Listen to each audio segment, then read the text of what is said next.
So the big question, I had cataract surgery done, and the big question is, was it worth it? Was it worth it? Well, let me tell you that when I went back for my 1 month checkup with the surgeon who did the operation, I didn't actually get to see him because when we got to the ferry, we're actually going from a small island, Bohol, and we're going to the bigger island, but really not so big, of Cebu. And to do that, we go down and we book a flight. I was going to say flight. We book a seat on the ferry, which takes 1 hour. So it's pretty quick, but it doesn't leave until 8:30. So it's a big dash. Now, when we got down there, it turns out that the last ferry home is 1:30, leaving from Cebu. Now, with all medical procedures here, it seems to me all medical procedures are on a first come, first served basis. And I think that this is something that the Filipinos have got to blame themselves for, because I know that sometimes in the UK, if you fail to be at your appointment time in time, then they may well have told you, forewarned you, that you will be charged for that. So they don't do that here, and it's plain to see that they don't have faith in anybody keeping an appointment on time. So it's first come, first served. Well, we got there as fast as we could. So leaving at 8:30, it's already 9 o'clock.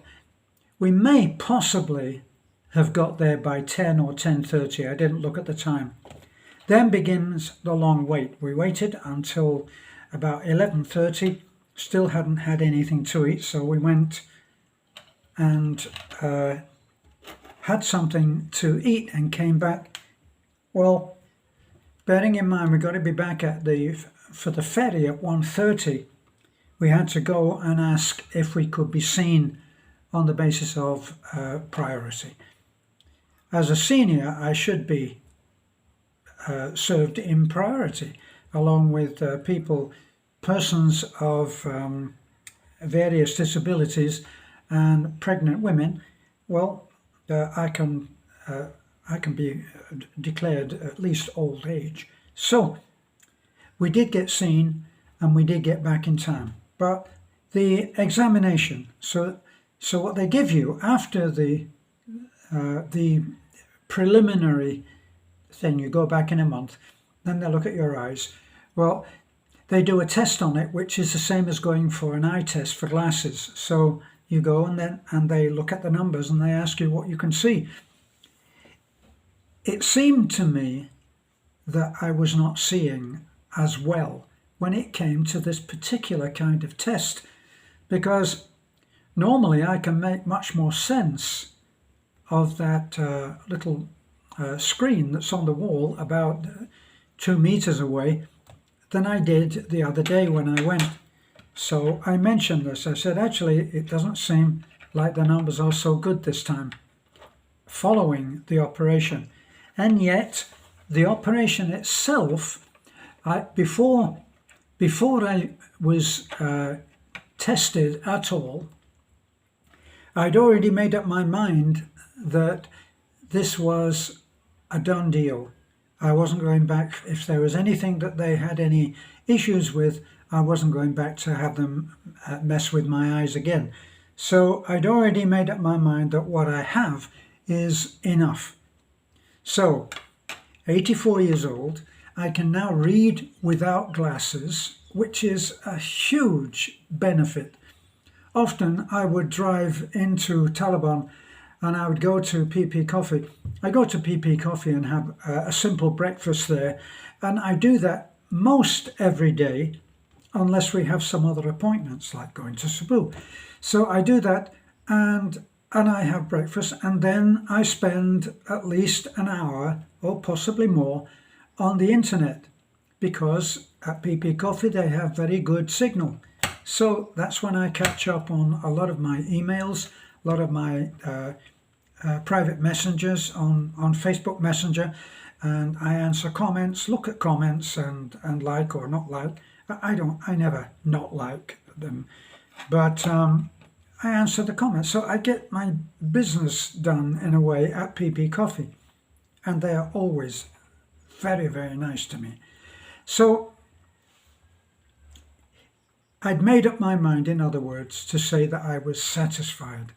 But then I was a little disappointed that it seemed like I wasn't able to read those mid-range, because I had the triple lens.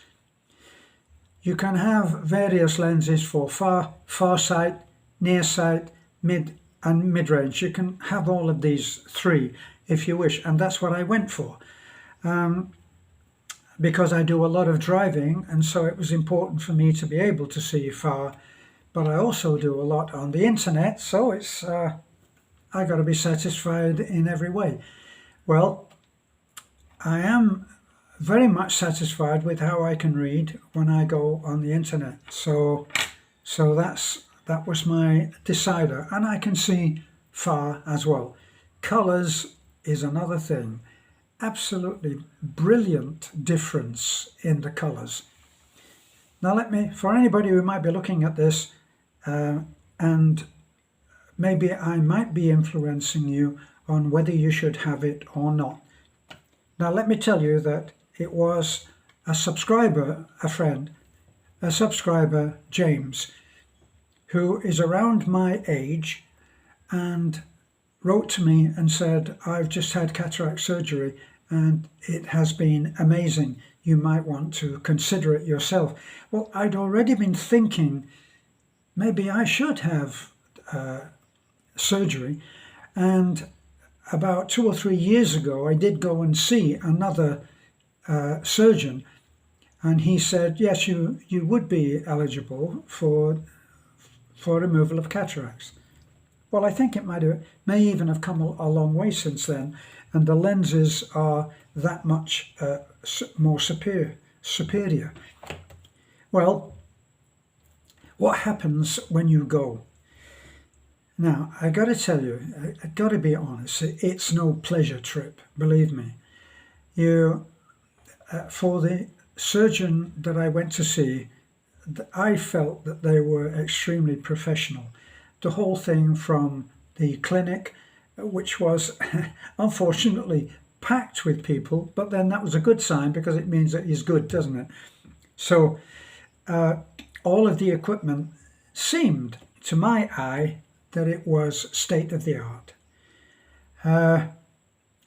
There were a lot of other partners, in other words, doctors, surgeon, who were equal, in part at least, to him, the main man, and so they're offering a complete service there, and I felt confident. Well, you got to take everything off. You got to have one of those embarrassing hospital gowns that open at the back and show your arse off to everybody who's following you. But they did allow me to keep my underwear on and my dignity. So you do all of that, and you are swathed in stuff. And in other words, only your eyes, like this, are left open. Now, when you go in, it's a whole series of drops which pass for the anesthetic. So it's what amounts to local anesthetic. So you're awake for the whole thing, but you can't actually feel anything. And during the procedure, which actually only lasts 4 minutes, each eye when he had finished the actual procedure, he said, the left eye is finished. It took 4 minutes. Then he starts on the right eye, but he gives you a breather, which is very welcome. Then he comes back and he does the right eye. Once again, he did that in 4 minutes, but that is 4 minutes of, to me, torture, because in order to make sure that you're not feeling any pain, and so that he can do what is obviously a very delicate operation, they keep putting eye drops in. So you're looking up, you're facing up like this, and the eye drops are coming down. You really feel like you're drowning. And because you're so covered in, I imagine that anybody who suffered from claustrophobia would find it a very challenging procedure to go through. It had me, I don't consider myself claustrophobic, but obviously I wouldn't like to be trapped in a hole somewhere, but I'm okay. Nothing, in other words, nothing I can't overcome. And I did have to draw on my inner resources to overcome that. I must admit, I was very relieved when it was over. Is it worth it? I think that it was. But as I said, there are others who have written to me, people that I trust, who have recounted not personal experiences, but their own experiences by being associated with friends like they are with me. And there can be complications. There's a risk of infection.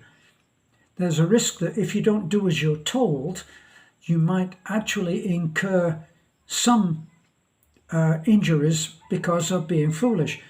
Now, Beth has been relentless in not allowing me to lift anything heavier than a damn cell phone. So I'm actually restricted in so many ways.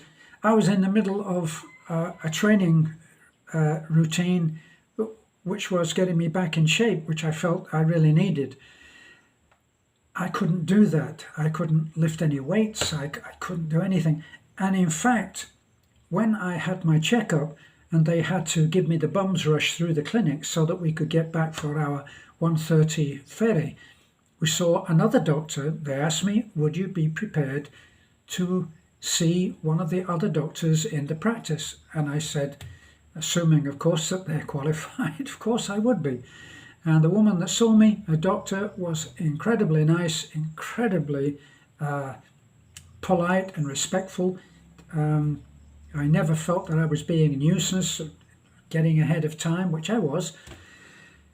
So I was very pleased with what she said. But she actually said that I should be taking it easy for as long as 3 or 4 months. You know, when you're 84 years old, sometimes you're not always that confident of being here in 4 months' time.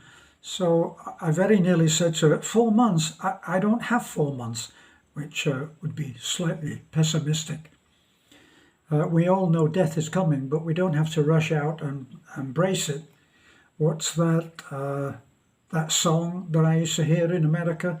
I think it's like a country and western type song, or country, or whatever the designation it is, that everybody wants to go to heaven, but nobody wants to go right now. I fall into that category. So, assuming, of course, that I'd be going to heaven, which may be a very big if to hang a hat on. So, was it worth it? It really was.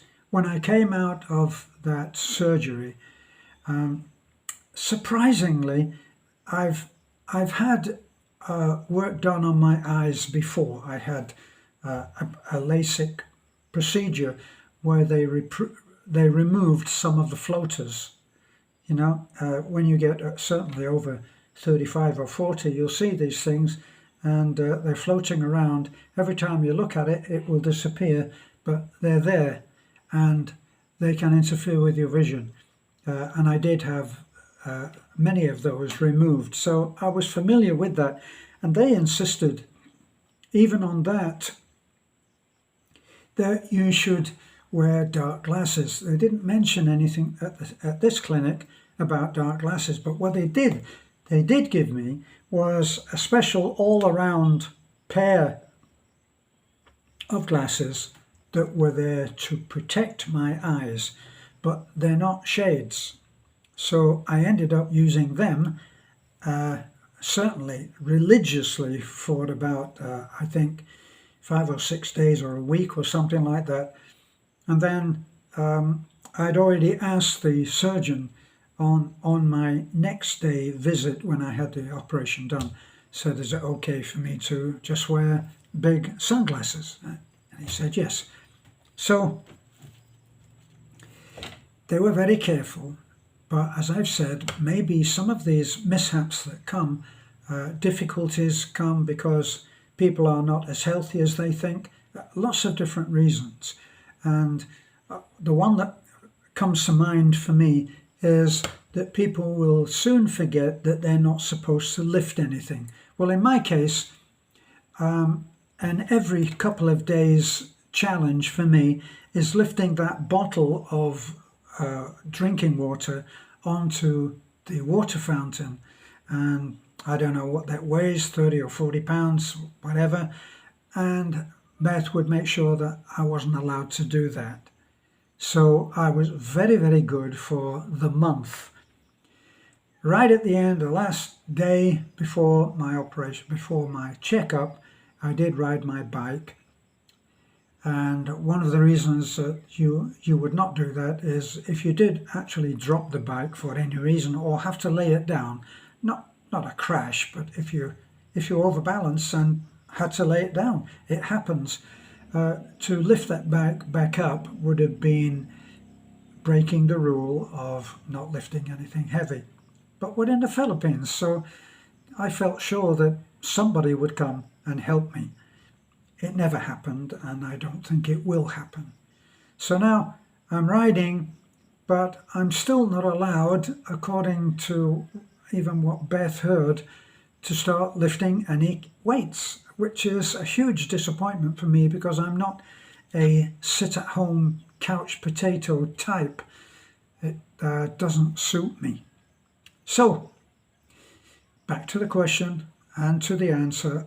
I think it was worth it, well worth it, many times over. Be cautious. I went to see 3 different surgeons, and I looked carefully at the facilities that I was being expected to have my procedure done. And the third one, which was where I had the work done, seemed to me to be the best. So that's my experience. Good luck. If you do have the surgery and you'd like to get in touch with me, I'd be happy to help, or just happy to hear how you got along. Bye for now.